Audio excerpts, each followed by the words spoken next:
Thanks, Nigel. Here's Paul. I'll let you up, Paul.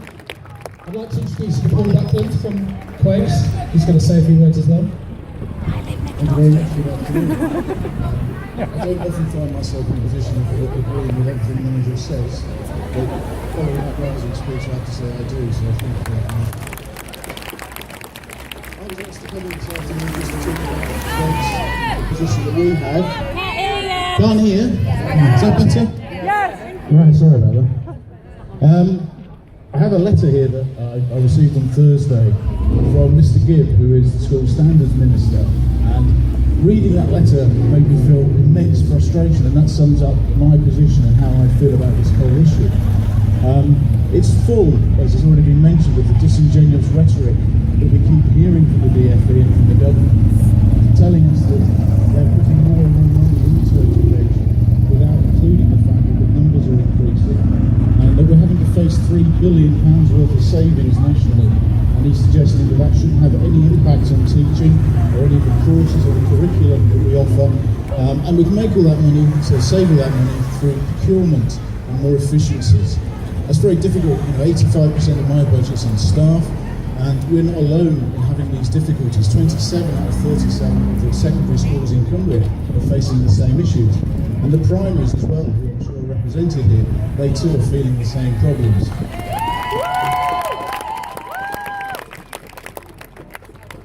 Clearly we share their concerns. But I've been asked to focus on Quays. We feel all the national pressures that everybody else feels. We've got price increases of pensions going up 2.4%, national insurance 3.4%, salaries 1%, inflation, apprenticeship level, and so on and so on. And none of those increases have been funded by the government at all. There's also cuts to the national funding formula, of about £300 per student for my school. We lost the Education Standards Grant, that's £80,000 a year, and all of that adds up to huge extra costs for me. Now Nick Gibb and the DFE keep talking about savings as if it's some revolutionary idea. And just like Nigel, we all make savings, and we have done. When I came to the school 2 years ago, we had a deficit budget of £300,000. We've now managed through a lot of hard work and hard decisions to turn that round to a small surplus. But we've made the cuts. We've made those decisions. I've lost 4 staff.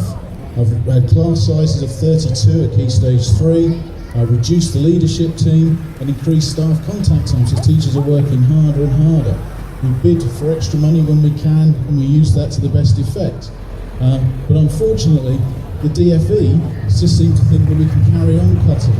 Now, under the national funding formula, I'm looking at a 2.9% cut per pupil.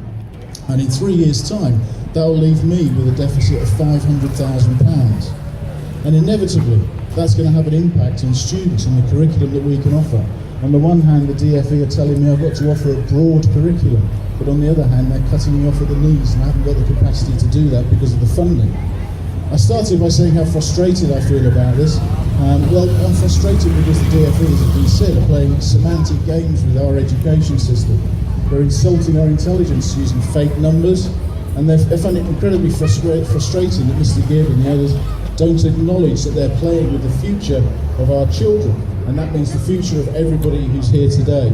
And finally, I'm to say that I'm frustrated that there seems to be no understanding that a great world-class education system is expensive, but that it is the best investment that you could ever make.